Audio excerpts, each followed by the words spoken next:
وبمحمد صلى الله عليه وسلم نبيا ورسولا.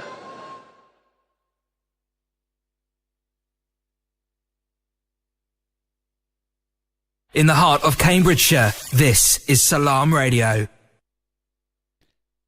Assalamu alaikum, good evening, and welcome to another episode of Wealth Made Simple. I'm your host, Shaz Nawaz, and you're listening to Salam Radio on 106.2 FM.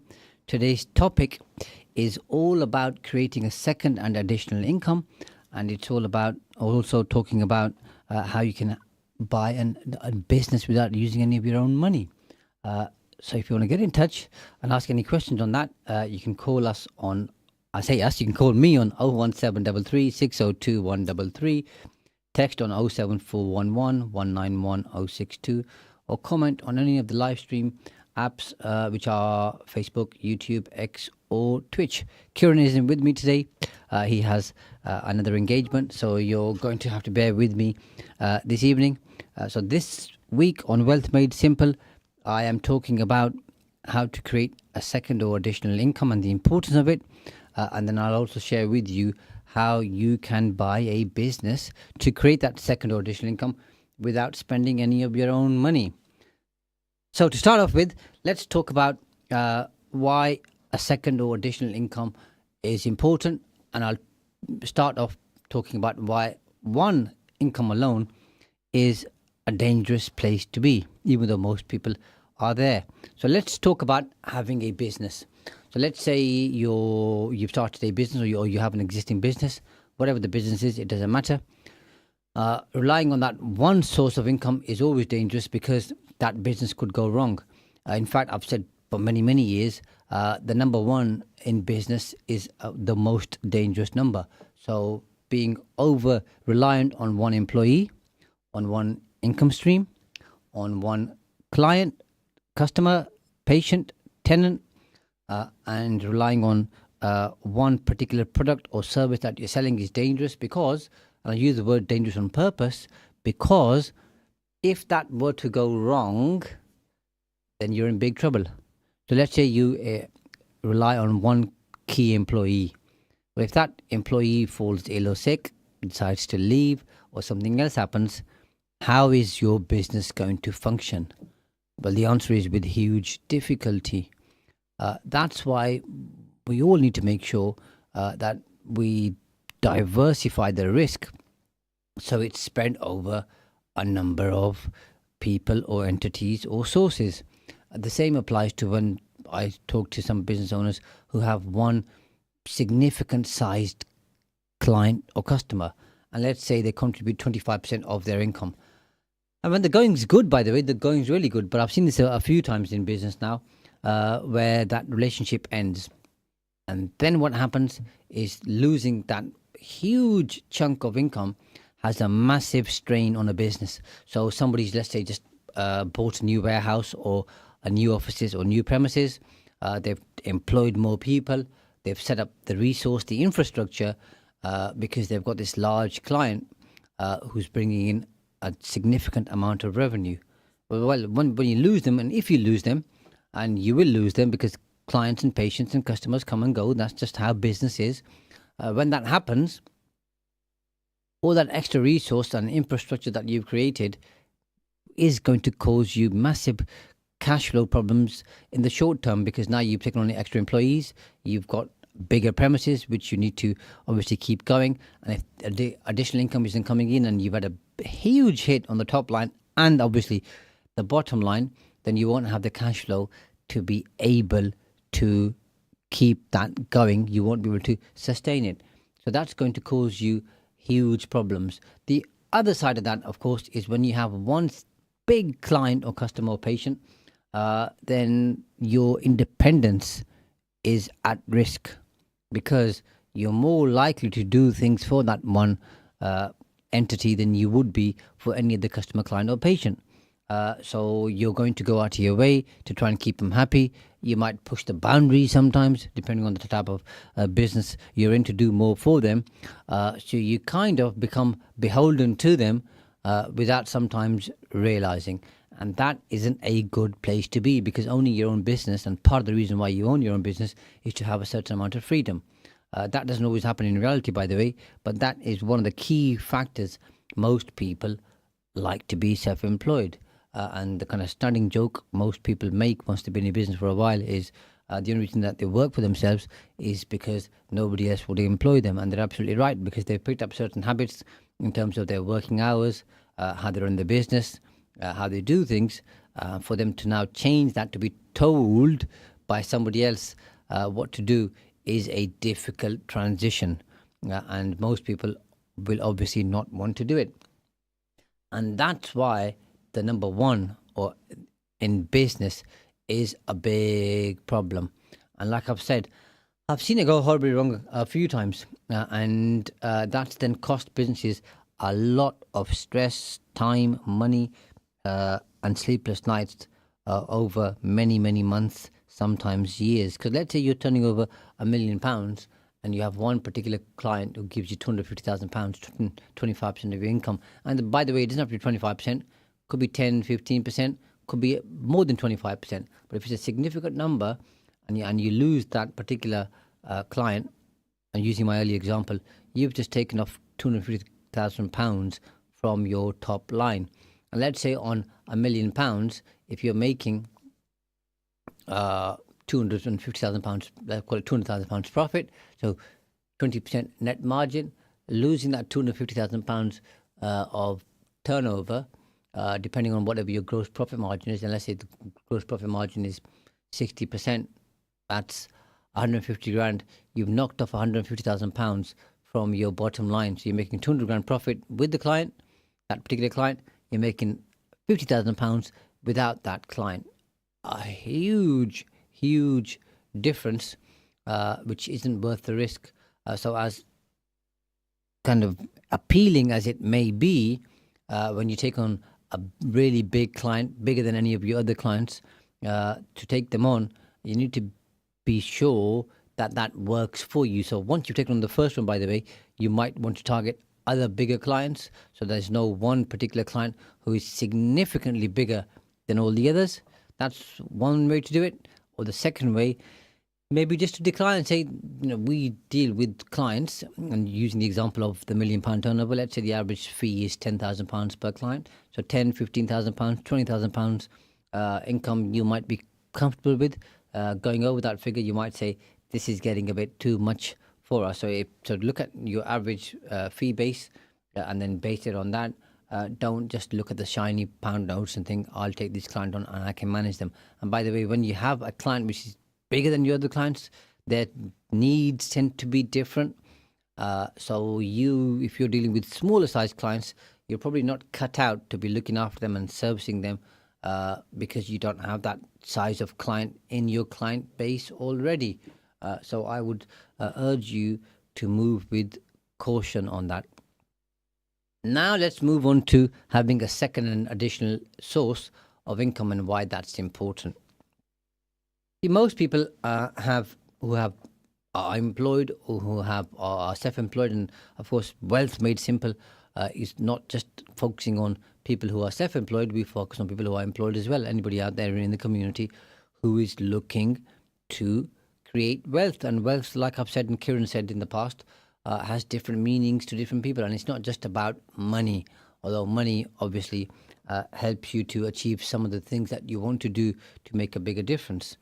And if you've got, and I'll just use business as an example, if you have a business turning over a certain amount of money and making a certain amount of profit, then what happens is we all end up changing our lifestyle based on how much money we're making. So all too often I've had a business owner, let's say, making £50,000 profit and saying, if I get to £150,000, my life will be really easy to some extent and better. And then lo and behold, we set up a plan in terms of how they can get to that figure, and they do, by the way. And when they're at 150, guess what? The money left over at the end of the month is exactly the same, if not less, than what it was when they were on £50,000. Why? Because they end up buying a bigger house, they end up buying a bigger car, going on bigger, better, more holidays, spending more money on clothes, fashion, watches, so on, so forth, whatever their interest may be, sending their children to private school if that's something that they want. So we add extra things in our life to use up the additional income that we're generating. And that's why you're always playing catch up. Now, of course, there's a figure that you get to which you might not exceed. So once you're earning, let's say, £300,000 plus, your expenditure usually won't increase in line with the additional income that you're creating, because that £300,000 is sufficient for most people to meet the extra needs that you may have in terms of having something bigger, i.e. the car, the house, so on and so forth, the holidays, as I've said earlier.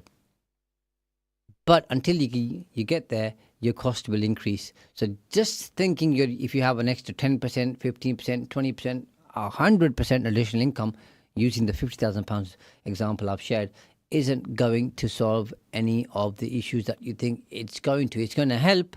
It's just that you're going to create a better lifestyle for yourself, and you'll use that money up. I've seen a very small number, by the way, and I mean a very small number of people who, once they increase their income, and by income I mean the income that goes into their personal bank account and not the profits of the business, but once they do that, are disciplined enough to stay in the same house, have the same car, have the same lifestyle, and spend their disposable income in the same way that they were spending it when they were on a much lower income.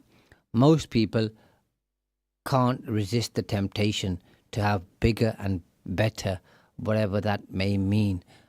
So increasing the income in one business doesn't always help people create more wealth, because most people spend it and aren't disciplined to say, I've got this extra income coming in, I'm going to save it and I'm going to invest it. And we've covered investing and saving on other episodes in the past, and of course we'll continue to do that in future episodes. So what's the answer? The answer, I believe to some extent, is to create additional sources of income.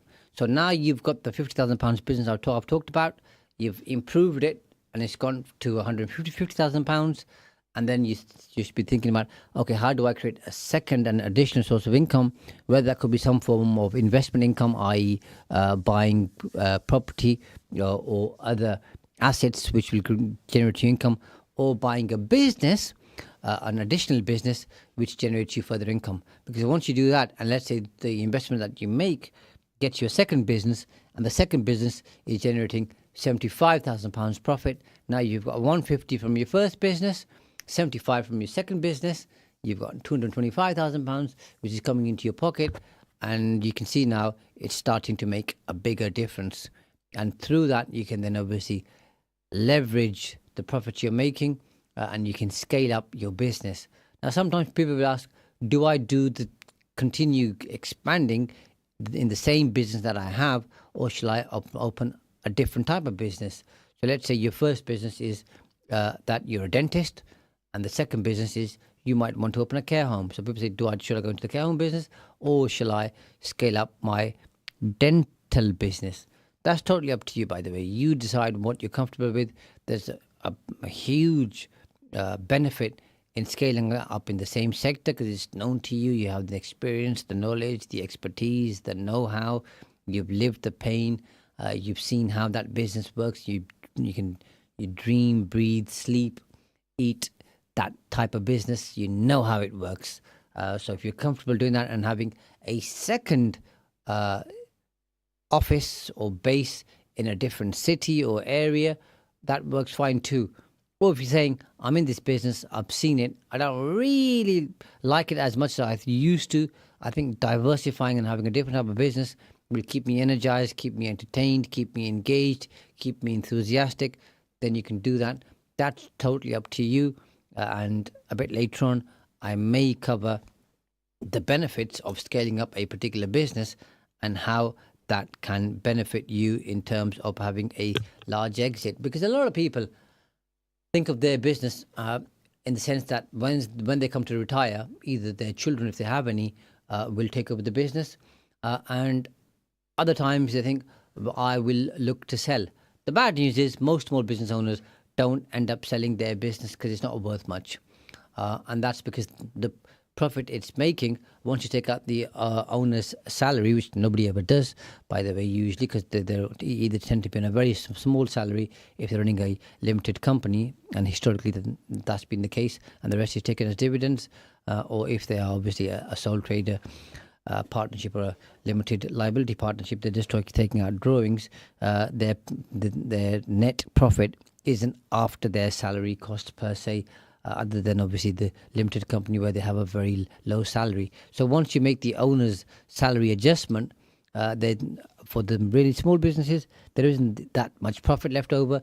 Therefore, the business isn't worth much, and they can't sell it. So the capital value is a challenge. And if you're looking to build capital value, then you've got to build it above and beyond what a commercial salary would be for all the owners who are involved. And that usually comes as a surprise to most people because they don't see it that way. So let's say somebody's making £60,000 profit, and they're running a limited company, taking a £12,000 salary, and that's been taken off before the £60,000 profit. And when somebody comes to buy your business, they say, well, hold on a moment. Okay, someone like you is pivotal to this particular business, because without you, the business can't run. And if I were to employ you, would you work for me for £12,000 a year, which is what you're taking right now, and carry on working for me? And the answer obviously is no. So you say, okay, how much would it cost me to replace you in this particular business above and beyond the £12,000 that you're already taking from the business as a salary? And the answer might be, well, another 40,000, maybe 50,000. And once you take 40 or 50,000 away from the £60,000, there isn't that much profit left. Therefore, the business isn't worth much, if anything at all. The other flip side to that is, because the business relies so much on you and is person or people dependent, as opposed to being systems and processes dependent, then the business doesn't have any value anyway, really, because the minute you depart and leave, the business can't function. So the two things you ought to think about is, A, how do you make it systems dependent? And the second one is, how do you make it profitable above and beyond what a commercial salary would be for you running that particular business? And that's why those small businesses don't sell. And you need to change that in your business if you're looking to sell it. Now, let's move on to the additional and second source of income, or second or additional source of income, because I think that's incredibly important. And I think the more sources of income you can create, the better it is. I am a believer in that. And once you've got 3 or more sources of income, then one of those could be what's known as passive income. There's never anything really that's passive. Things always take up time, and take up more time than you and I would assume, expect, and anticipate them to take, but they do. But generally speaking, what people call passive income is buying property, renting it out, and that's seen as passive income. It really isn't passive per se, but let's just run with that example and call it passive.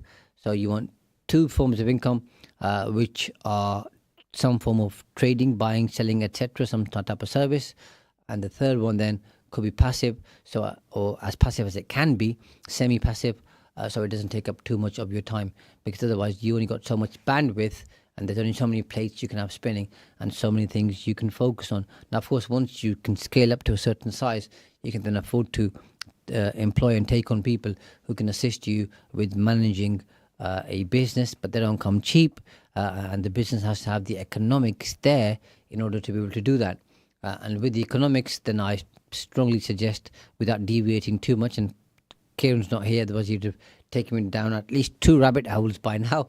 What I suggest is you look at your pricing, look at your margins, and then think about, how can we price differently? How can we increase the margins? If it's offering some kind of a standard service or product, how can we offer something which is more premium, which is better, so you can cater for a different type of clientele within what you already have?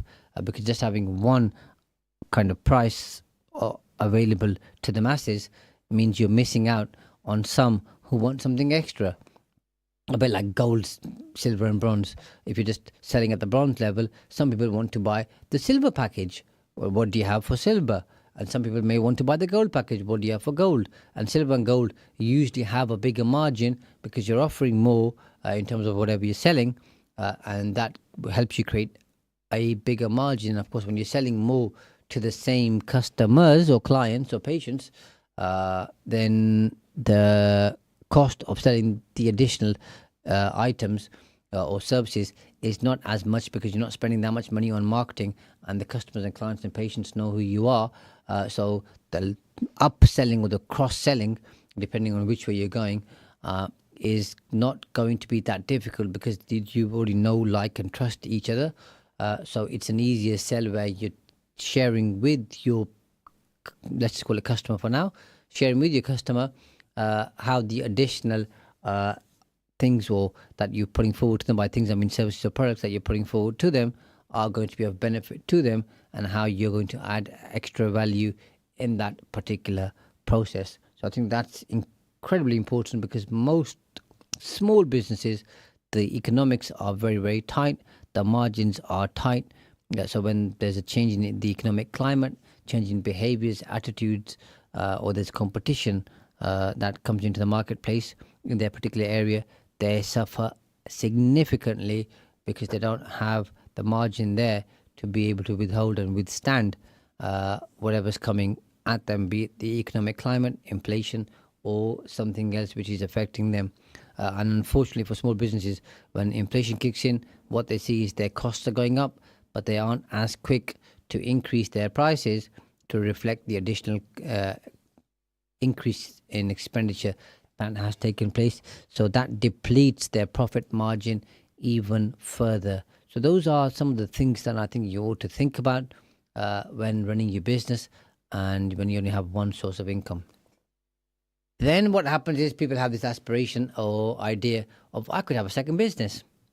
And how do I go about it? Well, I want to buy a business, and generally speaking, and this is a very general observation, by the way, let's say you're buying businesses which are 3 times EBITDA. So EBITDA stands for earnings before interest, tax, depreciation, and amortization. And you're looking to buy a business that's making £50,000 EBITDA, or generating £50,000 EBITDA, and you're being told there's £150,000 that you need to pay to buy that particular business. So you could go to your bank, for example, and say, could you loan me some money?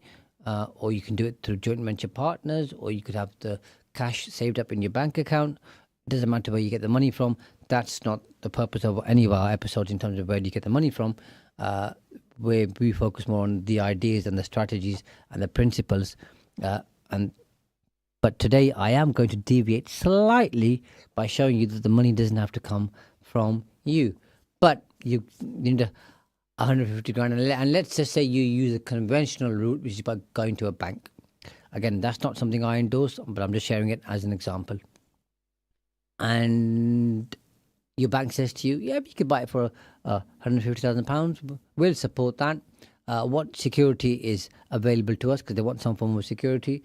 And then secondly, it's you put in a third and we'll put in 2/3. You cough up basically £50,000, and we'll give you £100,000. And if you don't have that £50,000 saved up, because all the profit that's coming in, you're after tax, you're using for yourself, you've not saved up, you're going to have a big challenge in trying to come up with the £50,000 to buy that particular business. And then on top of that, of course, you're taking a risk in the sense now you're thinking, I'm buying this business, generate £50,000. If it's not in line with my core business, i.e. the business you're already running, what if it doesn't work? I lose my £50,000. I'm giving some form of collateral to the bank, and on top of that, there could be some asset that you've given them charge over. On top of that, the bank may want, and usually does want, a personal guarantee. I've given a personal guarantee as well. And if this thing doesn't work, or can't make it work, because remember, what we're good at is looking at all of the negative reasons and all of the downsides.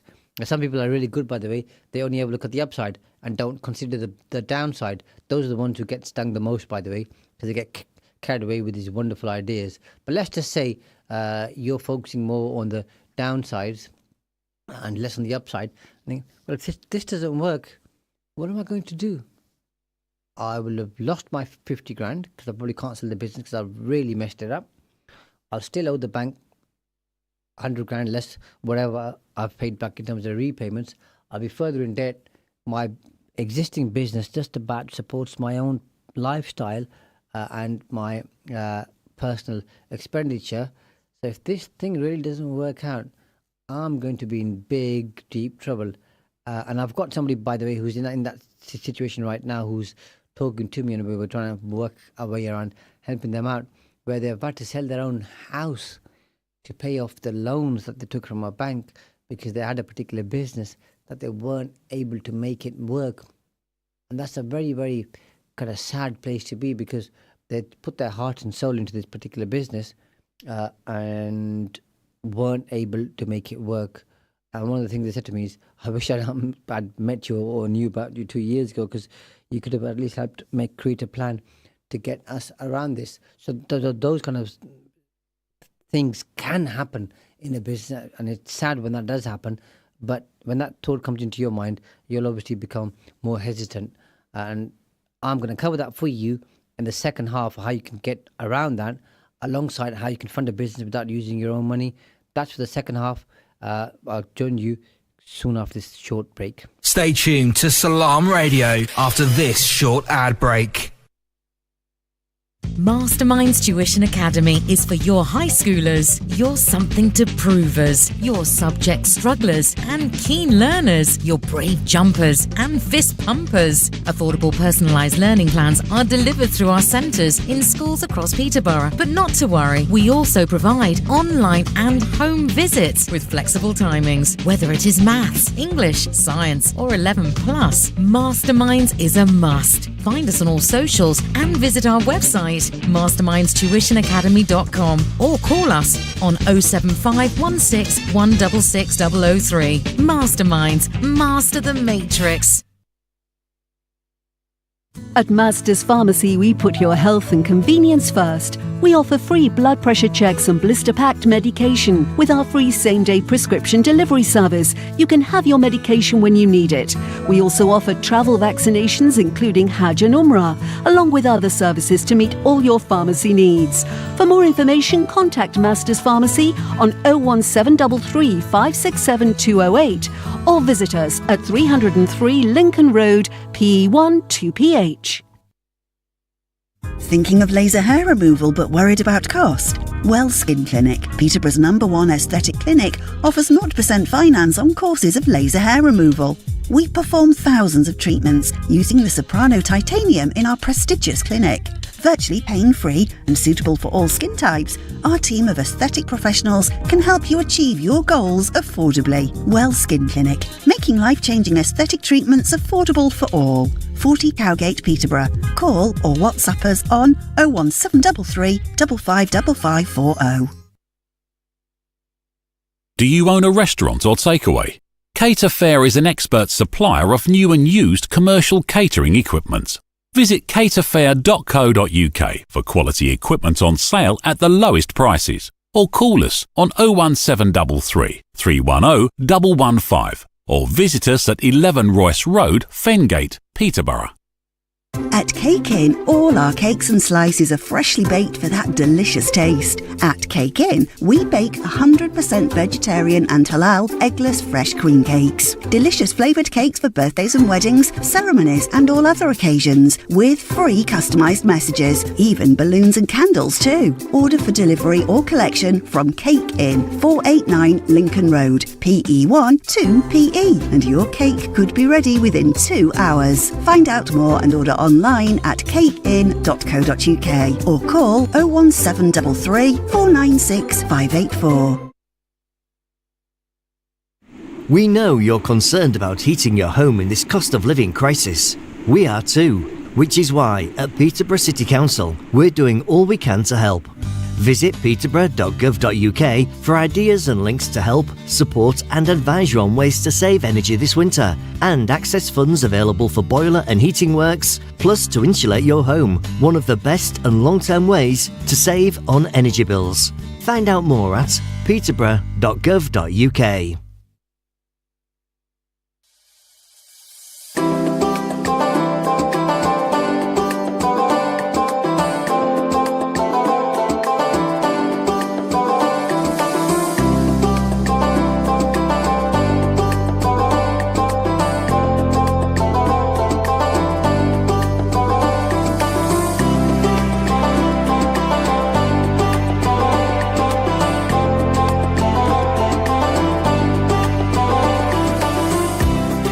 This is Salam Radio, Peterborough's. Assalamu alaikum, good evening, and welcome to the second part of Wealth Made Simple on Salam Radio 106.2 FM. And this week I am talking about how to create a second or additional income and the benefits and the importance of doing that from my point of view, and how you can do it without using any of your own money. Yes, you heard correctly, without using any of your own money. And before I go any further, if you have any questions on what I've talked about in the first half or what I'm going to share with you in this half, you can call me on 01733 602 133. You can text me on 07411 191 062, or you can comment on any of the live stream apps and platforms, which are Facebook, YouTube, X, or Twitch. So in this part of Wealth Made Simple, I am going to focus on how to buy a business without using any of your own money. And in the first part, I gave you an example of a business which makes £50,000 profit, and or EBITDA, because that's what the correct terminology is. And you're buying it for 3 times EBITDA, so you're buying it for £150,000. Okay, what can you do to buy that business without using any of your own money? And then I'll talk about if you can scale up that operation, some of the benefits which are going to be huge and significant. So one of the best ways to look at it is think about how you can come to an agreement with the seller where you can make a deferred payment. So how this generally works is you've got somebody who's been running their business, let's say for the last 20 years. They come to a stage where they're thinking, I want to retire now, or something happens in their life which just changes their view of life and how, it's more important for them to spend time with their loved ones, or maybe emigrate because they want to go to a different country, or just take time out. They're looking to sell their business. It's a small business. Use an example I've used of £50,000 per annum in terms of EBITDA, and they want out, and they put their business up for sale, and they soon start realizing that people aren't interested in buying their business, or at least aren't interested in paying them the 150 grand that they want. So you come in and say to the seller, I see you've got this business, it's quite decent, it makes a small but tidy amount of profit. There's obviously some potential in this particular business. You had it for 20 years, so the concept works. Let's come to an arrangement where I buy your business from you, you get some money up front, and then I can pay you some over the next, say, 2, 3, 4, 5 years. And the longer that can be, by the way, the better it is. Now, no one's going to agree usually. I say no one. Most people aren't going to agree to a 10-year payout. I have seen it a few times. That's why I said most won't. But in more cases than not, 10 years will be too long. But 3, 4, 5 I've seen quite often and regularly. And let's just say you did it over 3 years. And you said, I'll give you £50,000, okay, on the 1st, 2nd and 3rd anniversary, and I'll give you £100,000 up front on completion. And if the person agrees, because they are keen enough to sell their business, the most important word in all of this is keen. And what keen really means is they're motivated to sell. They've got a reason to sell, and you've usually got to find what that reason is. And not every seller will genuinely give you the reason. They'll skirt around and give you some of the reason because they think they've got to make up a reason which is plausible. And I think giving the real reason usually helps the seller, because that tells them where you are in terms of your mindset. But let's just say you've agreed, or they've agreed. So now you can go to your bank or other funder or JV partner or whoever and stamp up the 100 grand. And if you tell the bank you want 100 grand from them, using the example I shared earlier, that's their 2/3 contribution, 1/3 is your contribution. Okay, now you have a deal. So the 100 grand comes from the bank, and the other 50 grand that you've got to pay over 3 years, which is 16,666 odd pounds every single year for 3 years. But that £16,000 you can pay from the profit you're making, because if he's making £50,000 profit And there's potential, like I said earlier, to improve those profits. But even if you're paying £60,000 from the profit and you're generating 16,666, let's call it 17 grand to keep it easy, 17,000, there's still £33,000 left for you in that particular business by way of margin. So it still works. So you're paying them some from the profits you're making in the future, but you're doing the work, of course, so they're not getting that money for free. They've obviously started the business. And you're not getting the 33 grand for free, you're working for it, and you've obviously put up the 100 grand up front, which either is a loan or some other form of injection or investment into your business, and then they get paid out. That helps you to get to a place where you haven't used any of your own money.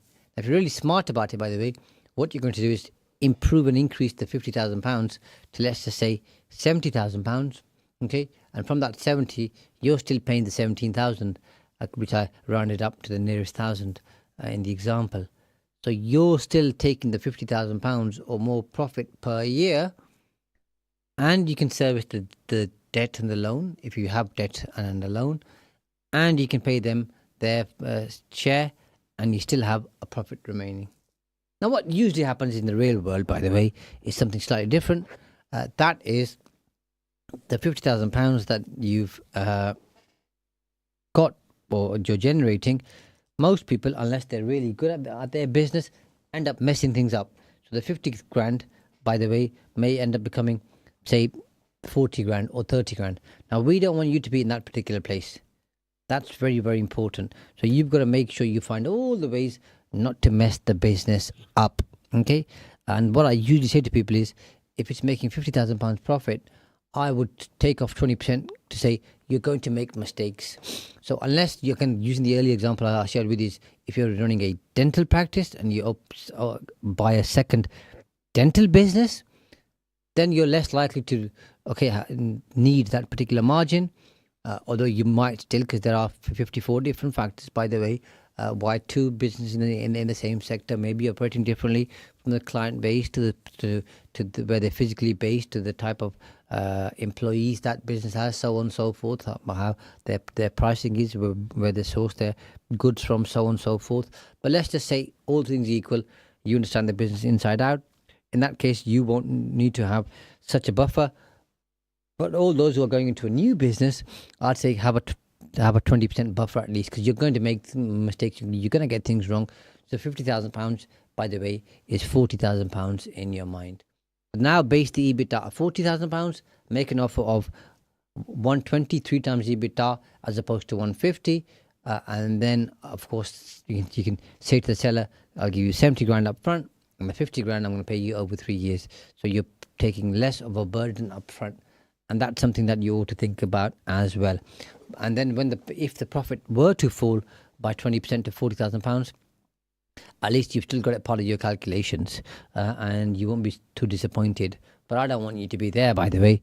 I want you to make £50,000 into 60, into 70, so on and so forth. But before we look at that, if you have time, by the way, let's look at what happens in the particular process. So once you've agreed to buy the business, you'll create some kind of a proposal or letter or document to say that you are buying the business, and then you generate heads of terms.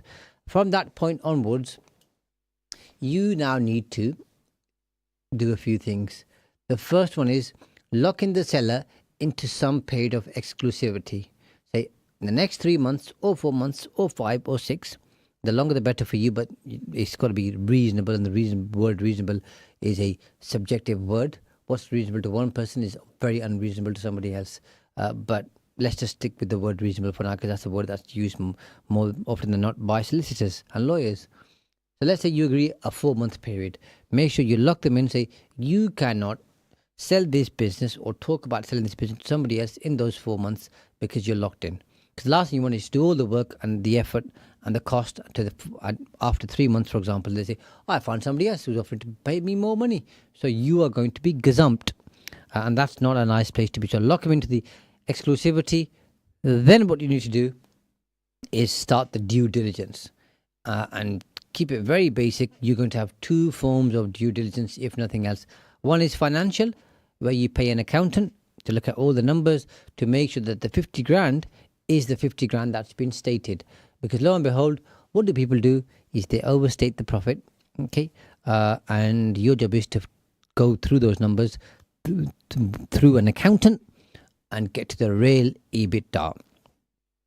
And the second is the legal due diligence, okay, which makes sure everything adds up legally. There could be property involved, okay, there could be a limited company involved. You might be doing a share purchase agreement where you're buying the shares in a company. You might be doing an asset purchase where you're buying the assets. Then you have a legally binding agreement where you've got warranties and you've got other things that go in there, which need to be negotiated and agreed. It can be quite complex, and it is quite complex. More complex if you're buying shares in a business than if you're buying assets. And if you are buying shares, then you're taking over all the past liabilities, obligations, responsibilities, so on and so forth.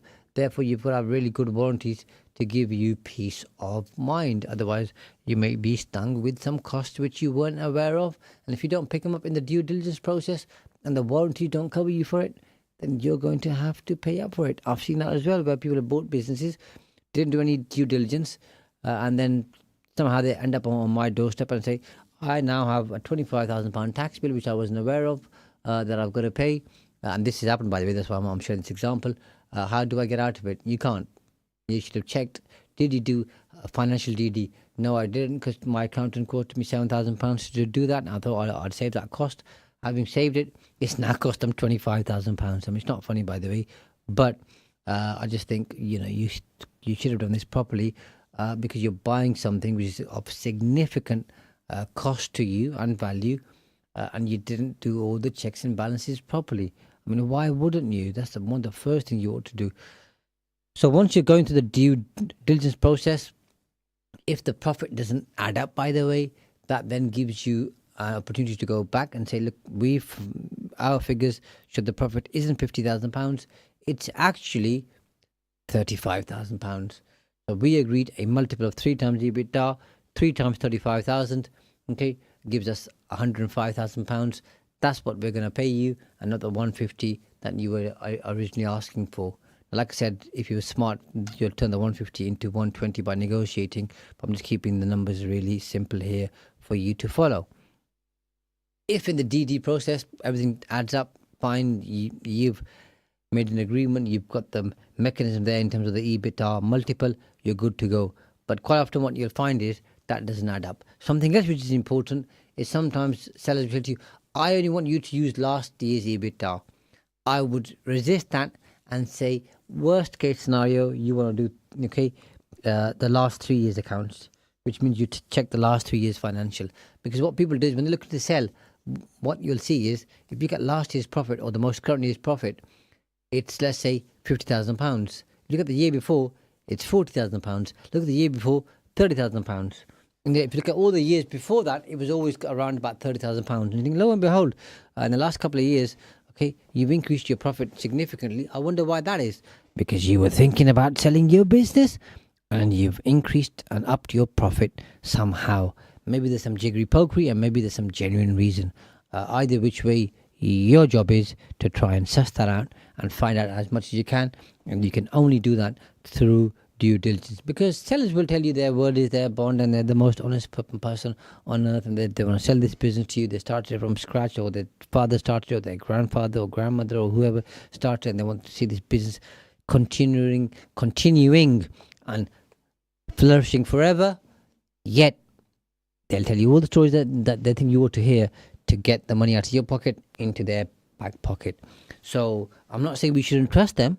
I'm saying take all the information that they give you on board, but you have to do your own checks and balances to make sure, because the law is very clear. It says buyer beware, and you need to make sure if the seller has one pair of eyes, you have 100 pair of eyes, checking through everything with a fine-tooth comb.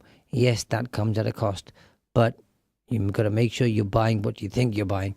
Otherwise, there's trouble ahead. And in your heads of terms, what you can also agree, by the way, is if the seller pulls out, or if the numbers aren't what they are, and the amount changes, as in the mechanism doesn't change, the multiple doesn't change, i.e. 3 times EBITDA, but if the profit isn't what it is, and the number comes down, if the seller tries to pull out because of that, and you've justified the the reasons for why the profit is lower than what it ought to be, okay, then if they pull out, then you want them to pay your legal and financial costs. Because I've seen this a few times, by the way, more than a few times, where someone goes through the process and they've spent £7,000-10,000 with their accountant, they've spent 8, 10, £15,000 with their solicitor, and the EBITDA is, let's say, 25% lower than stated. And the seller says, well, I don't want to sell now because it's not worth me selling at that price. Well, the price has changed because the figures have changed, because the EBITDA was the wrong figure. You overstated it. But they'll say, I'm not interested now because that doesn't work for me. Well, I've just spent £15,000 with my solicitor and spent £10,000 with my accountant. That's £25,000, not including any of my time and costs. Okay, can I have that back, please? No, you can't. I'm off. See you later. So you want to make sure you protect that particular position and say, if you pull out because of any reason not linked with, okay, something in the accounts, then you have to pay all my costs. Because just because you figured out the EBITDA is overstated, and now that the seller gets less money, isn't reason enough for them to pull out. Because if it is, they wasted your money, so they should reimburse you. Now, not all sellers will agree to that, but you've got to be firm on that. And remember, sometimes people try and do a deal so badly, they end up doing a bad deal. So don't be desperate about it. There's plenty of deals out there. If one doesn't work, go for the next one, the next one, the next one. Once you know how to source them, you'll see there's no shortage of deals and no shortage of money. So go to the financial DD, you go to the legal DD, you do that well within the time you've said. You then raise the funds through whatever source that you said you're going to raise them, and then you work towards completion. Once you've done that, you now have a business. You now need to be thinking about how do you improve and increase, enhance, okay, the performance of that particular business to increase the margins and the cash flow, to pay off the deferred payment to the seller, and also to pay off any loans that you may have, which you use to fund the business. And then the rest, of course, is going to be the cash left in the bank for you after you've paid the tax. Now, there are different mechanisms, by the way, in terms of buying businesses.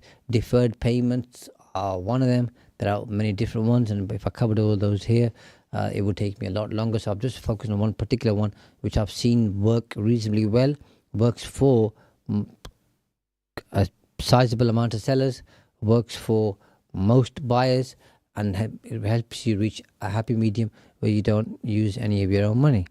So let's say that you've done the first deal, £50,000 was the correct EBITDA, you've paid whatever you paid for it, and now you're saying, I like this sector, I like this business, this works well, it's creating some income for me. Then the next thing that you want to be thinking about is, how do I now scale up and buy another business like this, and another, and you start scaling up, and before you know it, and let's say each of these businesses has some kind of a fixed place, okay, so, and then you think, all right, I'm based in, let's say, Peterborough, because that's where I'm based. I am going to buy these type of businesses within a certain radius, and let's call it, you're saying, I'm happy to travel an hour, and let's say an hour means 60 to 80 miles. It might not be 80 miles, by the way, it might be 60, but let's say 60 to 80 miles is a distance you're happy to travel. So you kind of create a hub and spoke around Peterborough by using a compass and seeing how far out you're willing to go, and then target businesses in those particular areas. So for me in Peterborough, you look at Cambridgeshire, Lincolnshire, Northamptonshire, Bedfordshire, Leicestershire, so on and so forth, all the kind of counties surrounding Peterborough. Once you've done that, then as you're setting up more and more operations, and your EBITDA is getting bigger and bigger and bigger, then the benefit you have is you create more cash flow. You're not depending on one type of source of income.